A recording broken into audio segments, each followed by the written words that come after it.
বাদশাহ হারুনুর রশিদের নাম শুনছেন আপনারা? শুনছেন নাকি? বাদশাহ হারুনুর রশিদ উনি একদিন ওনার বউকে নিয়ে ছাদে উঠছে। কোথায় উঠছে? ছাদে উঠছে একটু পায়চারি করার জন্য। মাঝে মধ্যে বউকে নিয়ে, বিবিকে নিয়ে, ঘরের বিবিকে নিয়ে, ঘরের বউকে নিয়ে মাঝে মধ্যে একটু ঘোরাফেরা করা কিন্তু সুন্নত, বিনোদন দেওয়া। কিন্তু আপনাদেরকে সাবধান হওয়ার জন্য বলে যায়, বিবিকে বিনোদন দিবেন ভালো কথা, কিন্তু যদি আপনি হুজুর মানুষ হন, টুপি মাথায় থাকে, দাড়ি থাকে, তাহলে একটু কাবিন নামাটা সাথে রাখেন, পরে হুজুরের কথা বুঝে আসবি। ঠিক কিনা জোরে বলেন।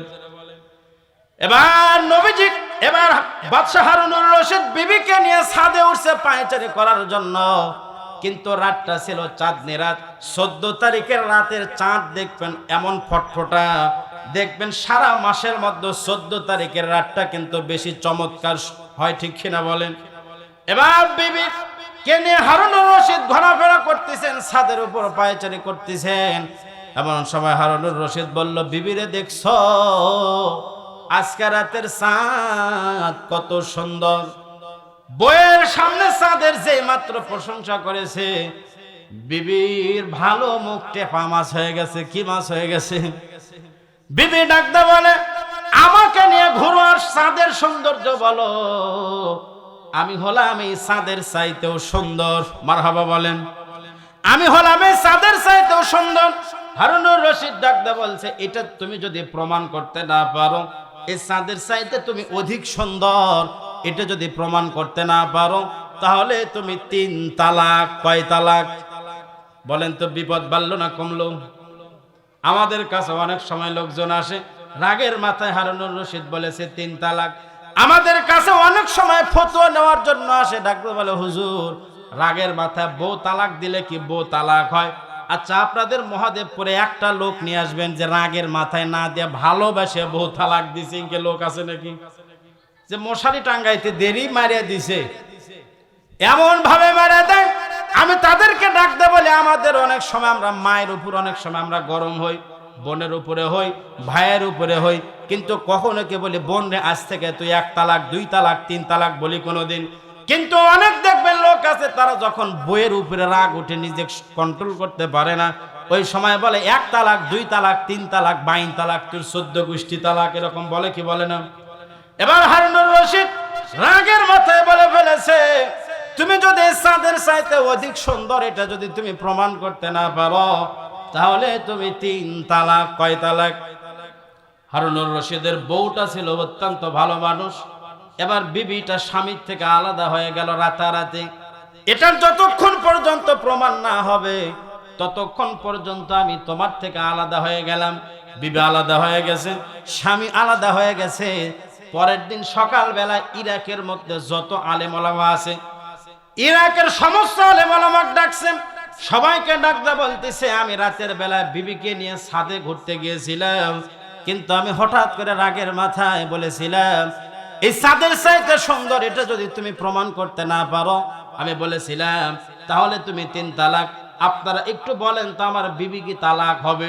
ওই সময় ইরাকের মধ্যে যত আলেম ওলামা ছিল সবাই বলল, হ্যাঁ, মানুষ কোনোদিন চাঁদের চাইতে সুন্দর হতে পারে না, অতএব আপনার বিবি তালাক হয়ে গেছে, এর মধ্যে কোনো সন্দেহ নেই। এবার হারুনুর রশিদ ভালো একটা বিবি তার হাত ছাড়া হয়ে যাবে, এই জন্য হারুনুর রশিদ সাহেব কয়েকদিন পর মনের দুঃখ একটু বের করার জন্য, দেখবেন আমি যখন আমার কথা বলতেছি, যখন চতুর্দিক থেকে আমার টেনশন এসে ধরে, ওই সময় একটু পানি অথবা সাগরের পার অথবা নদীর পারে ঠান্ডা হাওয়া খাওয়ার জন্য একটু কিন্তু মন চায় কি চায় না? এবার হারুনুর রশিদ এত ভালো একটা বিবি তার হাত ছাড়া হয়ে যাবে। হারুনুর রশিদ কয়েকদিন পর একটা সাগরের পারে বসে আছেন, মন ভার করে নিয়ে। এবার কি দেখে, তার পিছন দিয়ে একটা যুবক হেঁটে যায়। যুবক তাকায় দেখেন, এই শহরের যিনি বাদশা নামদার, এই শহরের যিনি পরিচালনা করে, এই শহরের যিনি বাদশা প্রেসিডেন্ট, উনি রাজ দরবার ছেড়ে উনি কেন সাগরের পারে বসে আছেন? তার কাছে গিয়ে ডাকতে বলে, বাদশা নামদার, রাজ দরবার ছেড়ে আপনি কেন সাগরের পারে বসে আছেন? এমন সময় ডাকতে বলে, বাবা রে, সে তো খুব বেশি বয়স্ক না, অল্প বয়সের একজন যুবক। ডাকতে বলে, আমি বড় একটা বিপদে পড়েছি। বলে, কি বিপদ? বলে, তোমাকে বললে হবে না, ইরাকের যত বড় বড় হুজুর আছে সবাইকে বলছি, কেউ সমাধান করে দিতে পারে নাই। এমন সময় যুবক ডাকতে বলে, কেউ সমাধান করে দিতে পারে না, আপনি আমাকে বলেন, আমি আপনার একটা সমাধান বের করে দিব। এমন সময় বাদশা ডাকতে বলে, সমস্যা হলো এই, বিবিকে বলেছিলাম চাঁদের চাইতে অধিক সুন্দর তুমি, এটা যদি প্রমাণ করতে না পারো তাহলে তুমি বলে 15 রাকাত। কয় রাকাত? এবার যুবক ডাকতে বলতেছে, আমি আপনাকে ফতোয়া দিব কোরআন থেকে। কোথায় থেকে? কোরআন থেকে ফতোয়া দিলে কোনো সমস্যা নাই। এমন সময় যুবক বলল, আপনাকে ফতোয়া দিব কোরআন থেকে, তার আগে আমার 2টা শর্ত মানা লাগবে। কয়টা শর্ত মানা লাগবে? আমার 2টা শর্ত যদি আপনি মানেন আপনাকে ফতোয়া দিব। বাদশা ডাকতে বলে, 2টা কেন, 200 হলেও মানতে রাজি আছি, বলো কোন 2টা শর্ত মানা লাগবে। এমন সময় যুবক ডাকতে বলতেছে, 1 নাম্বার শর্ত হলো ইরাকের মধ্যে যে সেন্ট্রাল মসজিদ আছে, ওই সেন্ট্রাল মসজিদে আমাকে মাগরিবের নামাজের ইমামতি করতে দেওয়া লাগবে, এটা হলো 1 নাম্বার শর্ত। বলল 2 নাম্বার শর্ত কি বলো? এমন সময় যুবক ডাকতে বলে, আমার 2 নাম্বার শর্ত হলো আপনাকে যতগুলো আলেম ওলামা, ইরাকের যত আলেম ওলামা ফতোয়া দিয়েছে যে আপনার বিবি তালাক হয়ে গেছে, তাদের সবাইকে মাগরিবের নামাজে আমার পিছনে মুসল্লিদের কাতারে দাঁড় করানো লাগবে। বাদশা বলল, সমস্যা নাই, তুমি চলে আসবা। যুবক এবার মাগরিবের নামাজে চলে আসলো। যুবক যখন মাগরিবের নামাজের সময় চলে আসলো, বাদশা এবার ইমাম সাহেবকে বললেন, ইমাম সাহেব আপনি যাবেন, আপনি আজকে মাগরিবের নামাজ পড়াইবেন না, আমি বাহির থেকে একজন বড় হুজুরকে নিয়ে আসছি। এবার ইমামতির জায়গায় ওই যুবক দাঁড়ায় গেলেন। যুবকের নাম হলো ইমাম ইউসুফ। উনি যখন মাগরিবের নামাজ পড়ানোর জন্য মুসাল্লায় দাঁড়ায় গেলেন, প্রথম রাকাতে পড়লেন সূরা ফাতিহা, আলহামদুলিল্লাহি রাব্বিল আলামিন।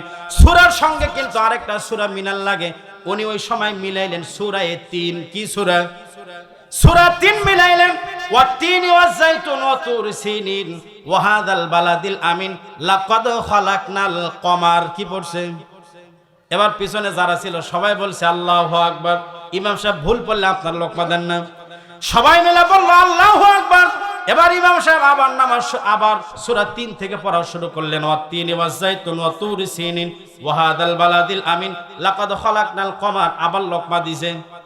এবার বাদশা চিন্তা করে, এই হুজুর তো আমার ইজ্জত খেলো, ইজ্জত গেল, বউ গেল।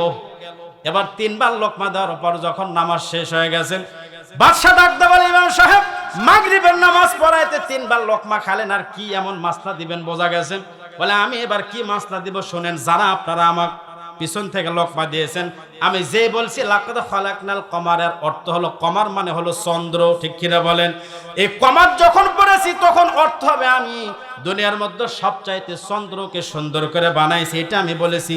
কিন্তু আপনারা সবাই পিছন থেকে লোকমা দিয়েছেন, কারণ আল্লাহ কোরআনে বলেছে লাকাদ খালাকনাল ইনসান, আমি দুনিয়ার মধ্যে সবচাইতে মানুষকে সুন্দর করে বানাইছি, এটা আল্লাহর ঘোষণা। অতএব বাদশা হারুনুর রশিদের বউ যে বলেছিল আমি চাঁদের চাইতে সুন্দর, অতএব এটা প্রমাণ হয়ে গেল দুনিয়ার মধ্যে আল্লাহ চাঁদকে সুন্দর করে নাই, সূর্যকে সুন্দর করে নাই, আল্লাহ দুনিয়ার মধ্যে সব চাইতে মানুষকে সুন্দর করে বানাইছে। আল্লাহ জান্নাতের মধ্যে কোরআন শোনাবেন, জান্নাতের মধ্যে কোরআন শোনানোর জন্য আল্লাহ পাক 2 জন নবীজিকে আল্লাহ পাক ডাকবেন। কয়জন নবী ডাকবেন? সকলে বলেন কয়জন?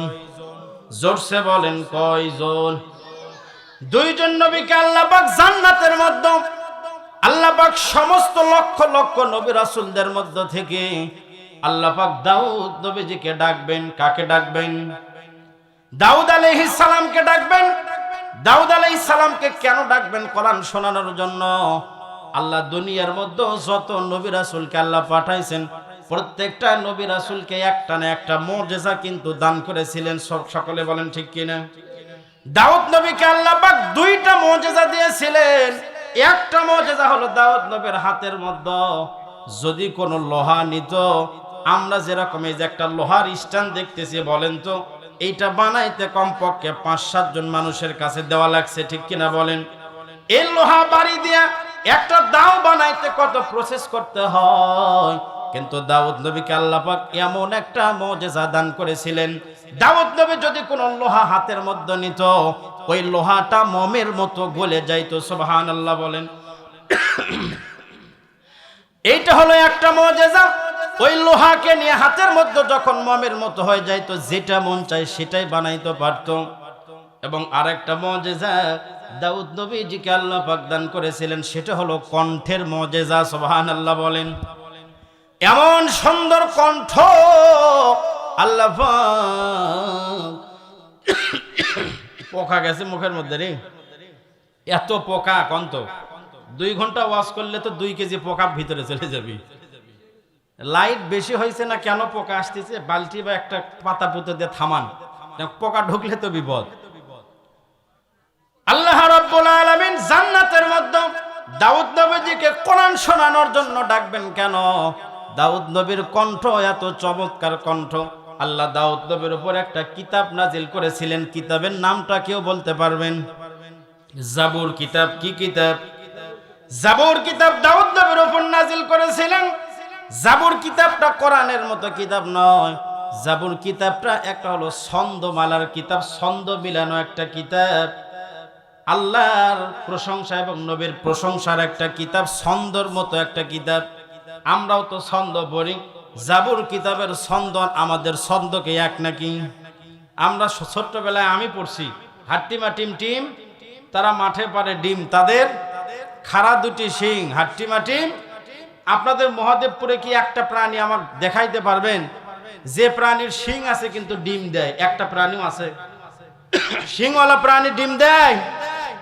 তাহলে আমরা এই কবিতাগুলো যে পড়ছি এগুলো সত্য না মিথ্যা?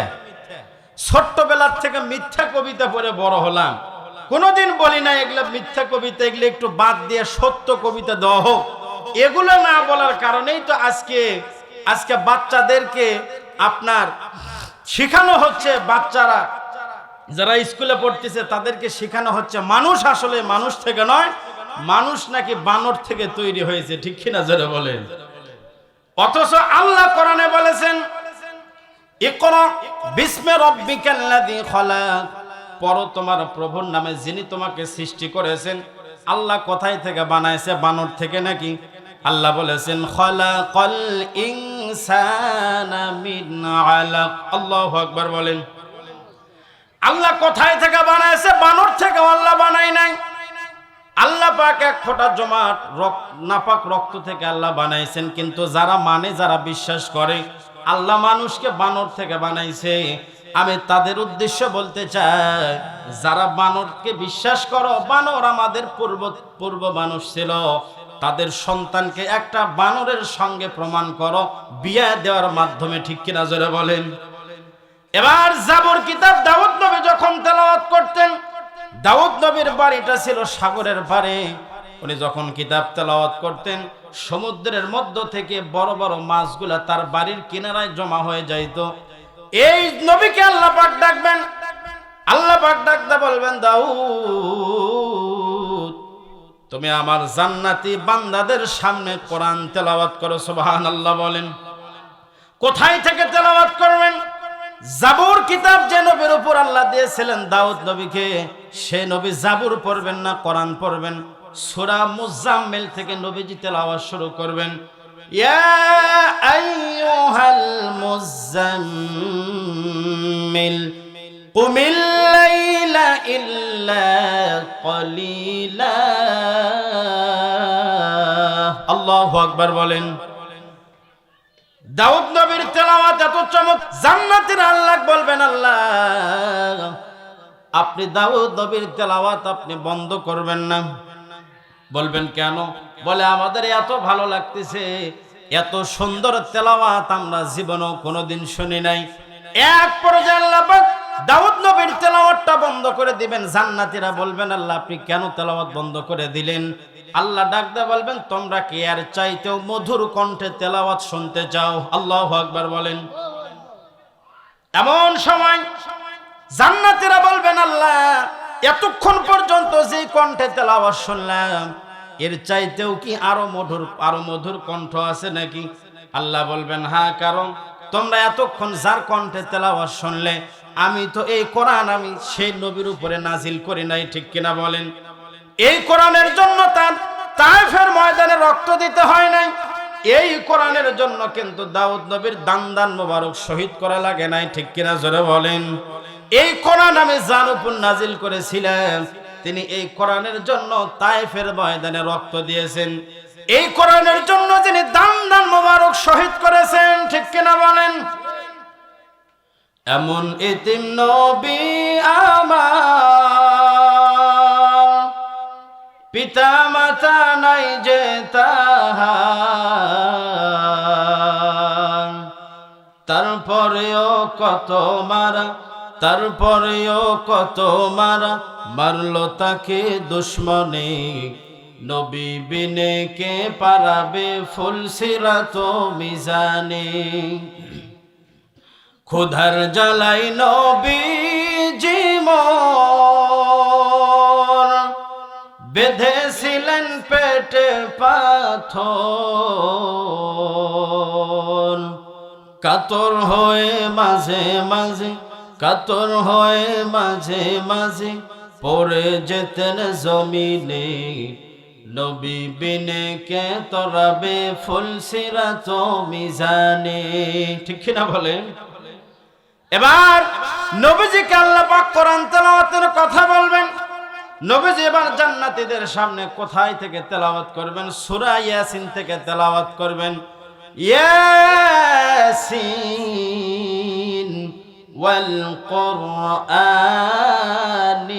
হাকীম। আল্লাহু আকবার বলেন। এবার নবীজি যখন তেলাওয়াত করবেন, আগের নবীর এত সুন্দর চমৎকার তেলাওয়াতের কথা জান্নাতীরা ভুলে যাবে। আল্লাহ বলবেন, আল্লাহ আপনি আমাদের নবীর তেলাওয়াতটা আপনি বন্ধ করবেন না। এক পর্যায়ে আল্লাহর নবীর তেলাওয়াতটা আল্লাহ বন্ধ করে দিবেন। এমন সময় জান্নাতীরা বলবেন, আল্লাহ আপনি কেন তেলাওয়াত বন্ধ করে দিলেন? আল্লাহ ডাকতে বলবেন, এতক্ষণ পর্যন্ত তোমরা যে দুইটা কণ্ঠের তেলাওয়াত শুনেছো, এই দুইটা কণ্ঠ তো তাদের নয়, বরং আমি আল্লাহ তাদেরকে দান করেছি। ঠিক কিনা জোরে বলেন? আমি যে কণ্ঠে কথা বলতেছি এটা কি আমার না আমার বাপ দাদার? না আল্লাহ আমাকে দান করেছে সেই কণ্ঠ। আল্লাহ আমাকে যে কণ্ঠ দিয়েছে আমি সেই কণ্ঠে আপনাদের সামনে কথা বলতেছি।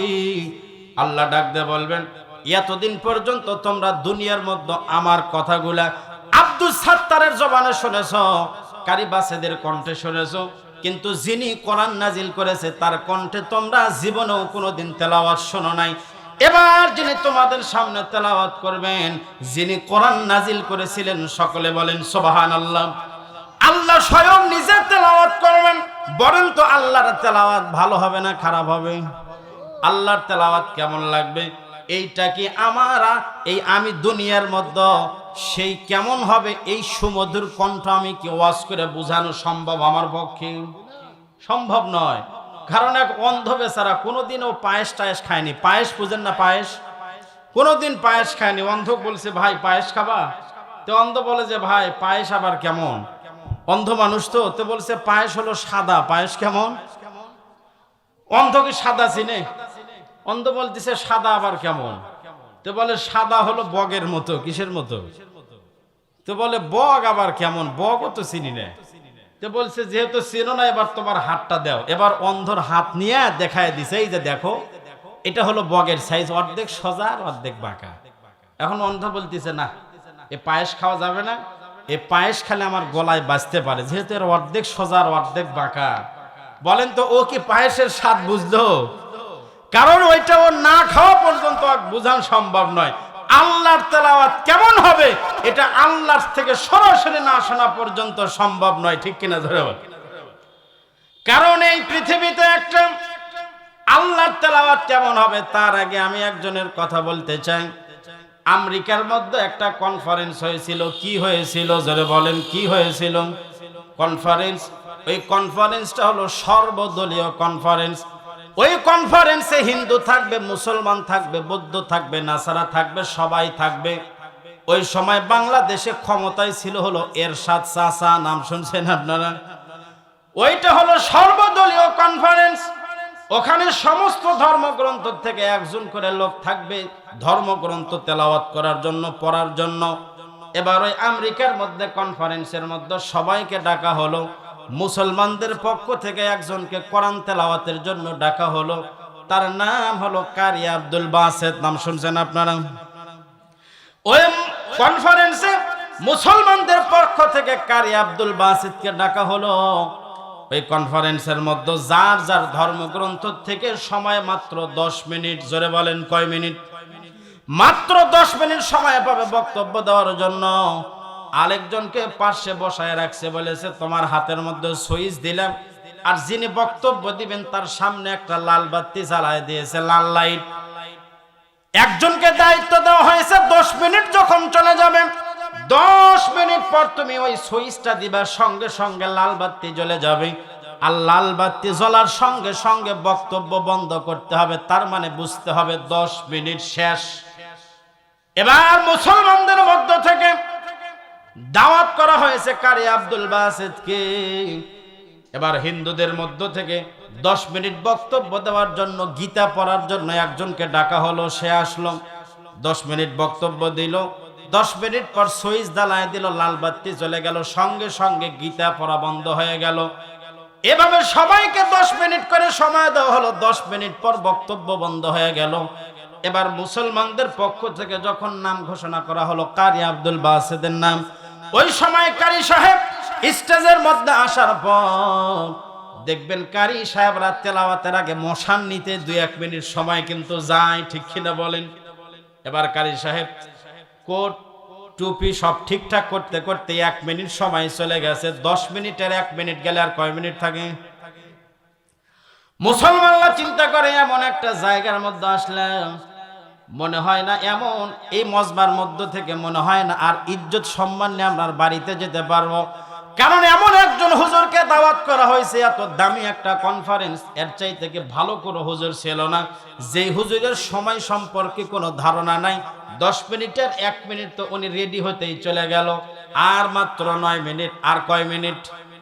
এবার কারি সাহেব কানের মধ্যে হাতটা দিয়ে বড় করে হা করে নিঃশ্বাস নিচ্ছেন, হুন্ডার মধ্যে যেমন পেট্রোল নেওয়া হয়, নিঃশ্বাস 1 মিনিট যাবত শুধু নিঃশ্বাসই নিছে। আল্লাহু আকবার বলেন। এবার 1 মিনিট ধরে যখন নিঃশ্বাস নিয়েছে, এবার মুসলমানরা চিন্তা করে মনে হয় যাওয়াই ভালো, কারণ এমন এক হুজুর আসলো, এই হুজুর তো মনে হয় আমাদের আর ইজ্জত সম্মান রাখবে না। এবার 1 মিনিট 2 মিনিট পর যখন কারি সাহেব তেলাওয়াত শুরু করে দিলেন, আউযু বিল্লাহি মিনাশ শাইতানির রাজীম,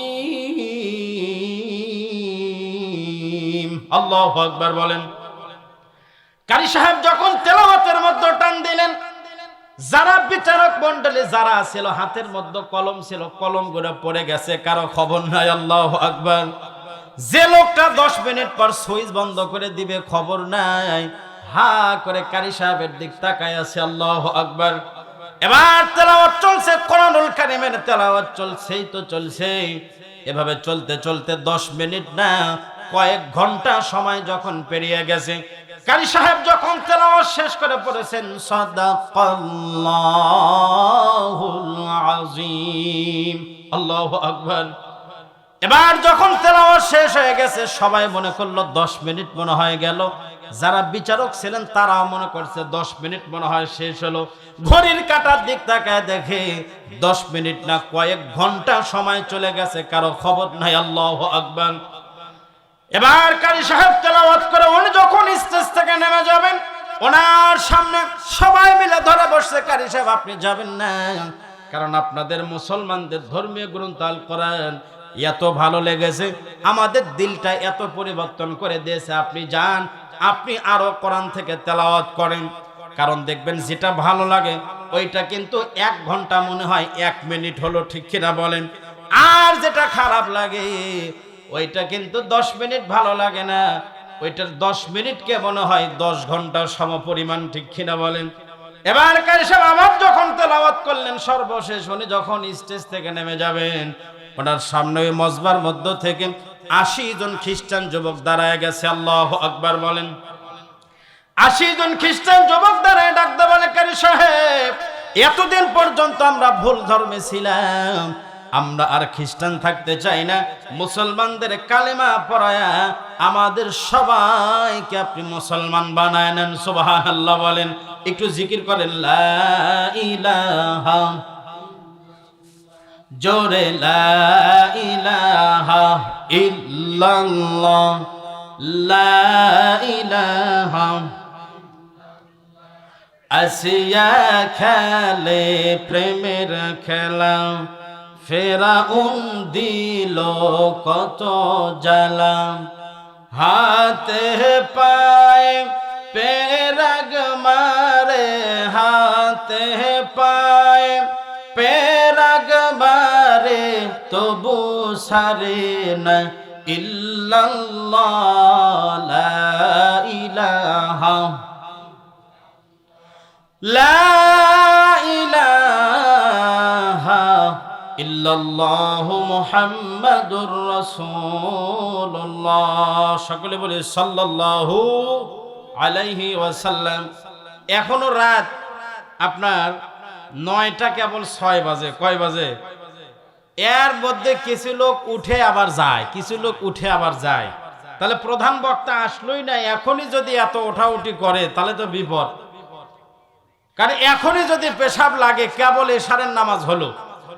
এখন যারা এশারের নামাজ পড়ছে, আমার তো মনে হয় তাদের আর পেশাব লাগার কথা না একটা পর্যন্ত, কমপক্ষে। ঠিক কিনা বলেন? এখন যারা পড়েননি, আমি আবার বলবো না কারা কারা পড়েননি হাত তুলেন, এটা বলবো না। এখন যারা উঠপি মনে করা হবে তারা হয়তো ওই দলের। ঠিক কিনা জোরে বলেন? কারণ আমরা তো পেশাব করে এরপরে ওযু করে নামাজ পড়ে আসে যারা বসছি, তাদেরকে আর পেশাবের ভয় আছে? এরপরেও এই কোরআনের সম্মানে যারা শেষ পর্যন্ত বসে থাকবে, কারণ মনে রাখেন আজকে আমি এখানে বক্তা, আমি যদি ওয়াজ করতে করতে মুত পের যাই আর আমার বড় ভাইকে বলি যে ভাই আপনি একটু জিকির করেন, আমি একটু মুতে আসি, আপনারা কেউ মানবেন? কালকে মাদ্রাসার হুজুরদেরকে বলবেন যে হুজুর কি বক্তা নিয়ে আসেন, ওয়াজ করতে করতে মুত পের যায়, আবার বলবেন না আপনারা?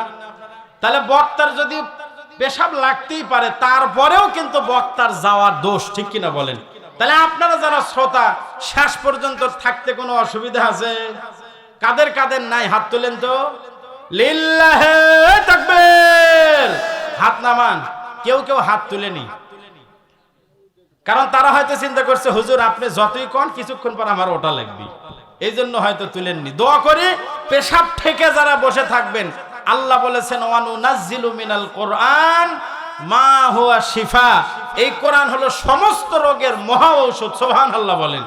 এই কোরআনের সম্মানে যারা পেশাব থেকে বসে থাকবে, আল্লাহ তাদের সবাইকে পেশাব জাতীয় সমস্ত ব্যাধি থেকে তাদেরকে আল্লাহ পাক হেফাজত করবে। সকলে বলেন আমিন। আল্লাহর তেলাওয়াত কেমন হবে ভুলে গেছেন আপনারা? আল্লাহ রাব্বুল আলামিন যখন জান্নাতের মধ্যে যখন তেলাওয়াত শুরু করবেন, একদিন দুই দিন নয়, 1 বছর 2 বছর নয়, শত শত বছর কেটে যাবে।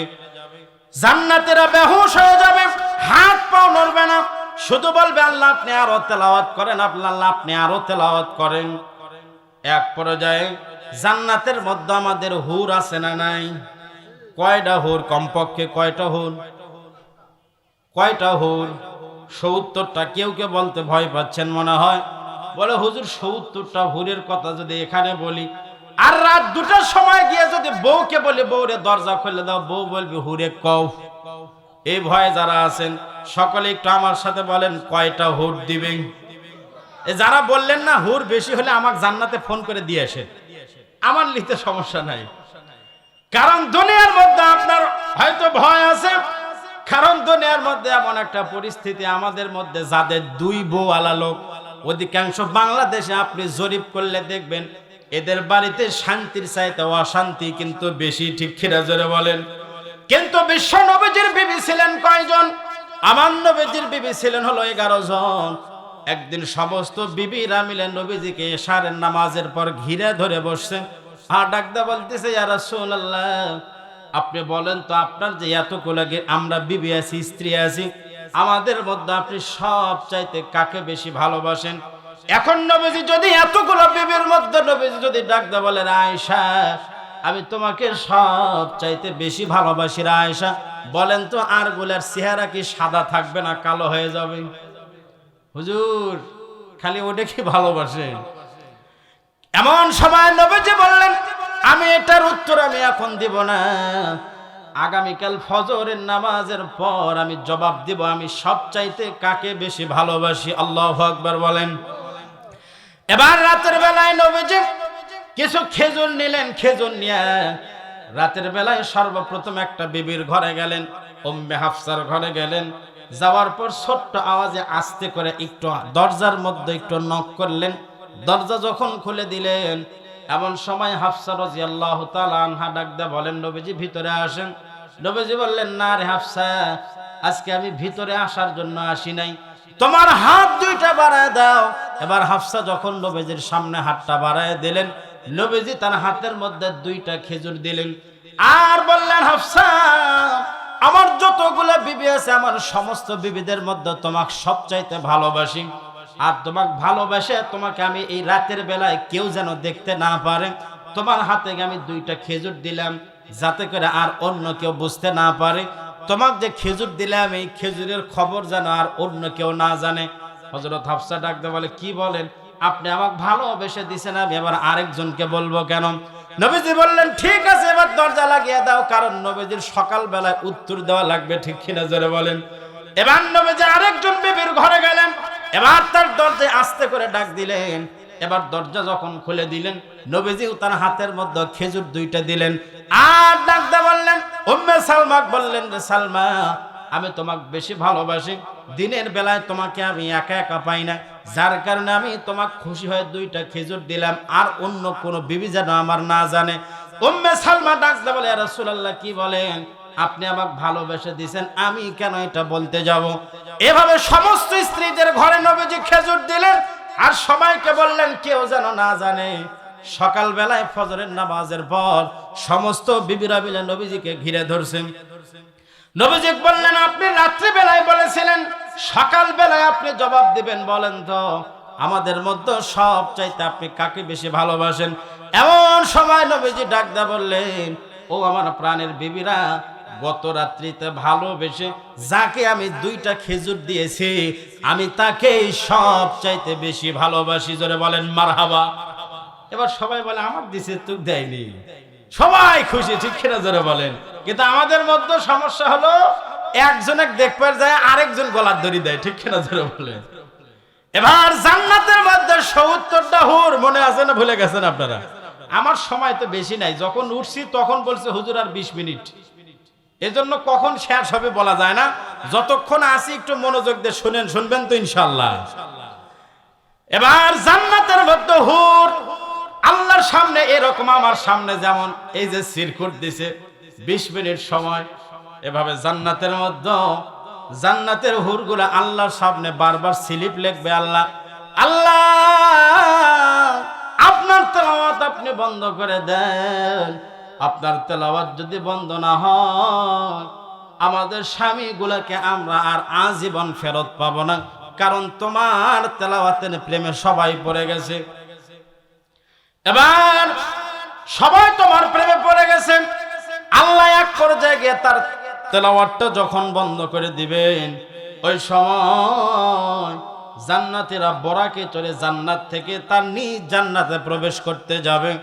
যখন জান্নাতীরা নিজ নিজ জান্নাতের গেটের মধ্যে যাবে, ওই সময় জান্নাতের মধ্যে হুর পরিগুলো জান্নাতের মালিকের সামনে আসবে ঠিক আছে, কিন্তু বড় বড় চোখ করে জান্নাতের মালিকের মাথার থেকে পা পর্যন্ত দেখতে থাকবে। এমন সময় জান্নাতের মালিক বলবে, কি ব্যাপার, এত বড় বড় চোখ করে আমার দিক কেন তাকায় আছো? ওই সময় জান্নাতের হুরগুলা ডাক দিয়ে বলবে, আপনার বড় বড় চোখ করে আপনার দিক কেন তাকায় আছি, কারণ আছে। বলে, কি কারণ?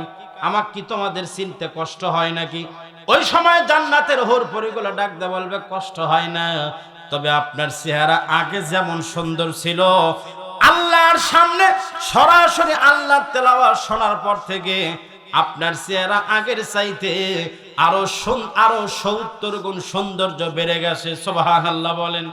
কোরআন শুনলে মানুষের চেহারা ভালো হয় না খারাপ হয়?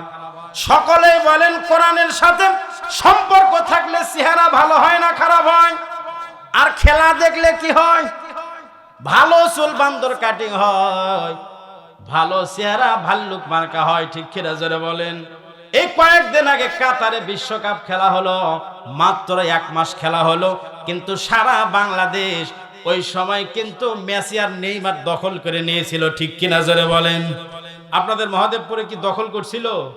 বলে দখল করেনি, মানে আমার বগুড়ায় ছাদের দিক তাকালে হয় ব্রাজিল না হয় আর্জেন্টিনা, ঠিক কিনা জোরে বলেন? আপনাদের খবরও কি একই না আলাদা? বাপের লুঙ্গি কেনার টাকা নাই, লুঙ্গি ছিঁড়ে গেছে, আর বেটা ব্রাজিলের পতাকা বানাচ্ছে 20 হাত, ঠিক কিনা জোরে বলেন? মায়ের কাপড় ছিঁড়ে গেছে, মায়ের একটা শীতকালে একটা ভালো কম্বল নাই, আর ছেলে পাল্লা দিয়ে পতাকা বানাচ্ছে 50 হাত, ঠিক কিনা জোরে বলেন?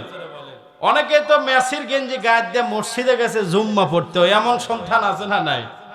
আরে যুবক ভাই, তুমি তোমার চুলের কথা ভুলে গেলা। নবীজি আমাদেরকে চুল কথা, আমাদের চুল কেমন থাকবে নবীজি বলছে কি বলেন নাই? লাকাদ কানা লাকুম ফি রাসূলিল্লাহি উসওয়াতুন হাসানাহ। আল্লাহু আকবার বলেন।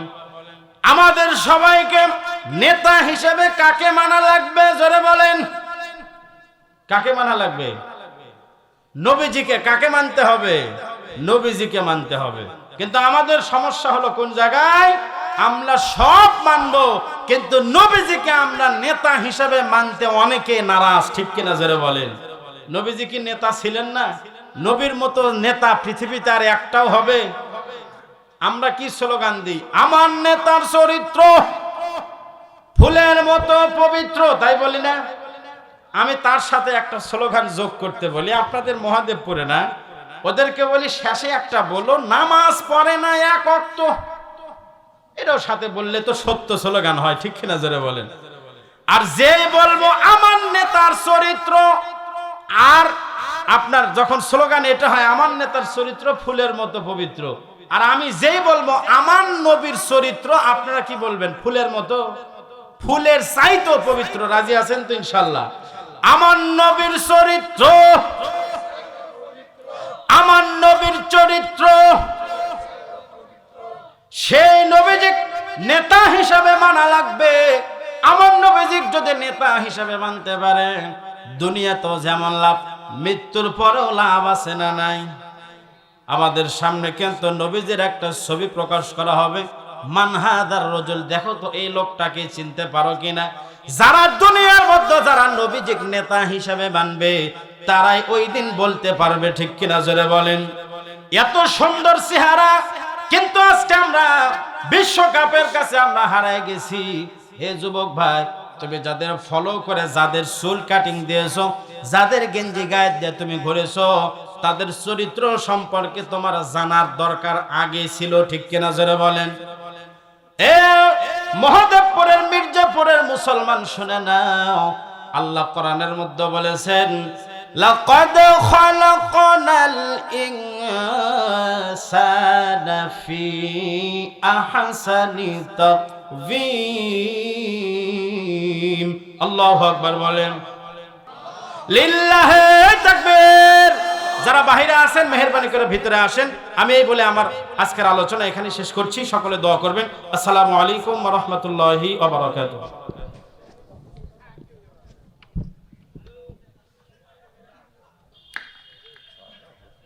শুকরিয়া হযরতকে, জাযাকাল্লাহ। কোরআন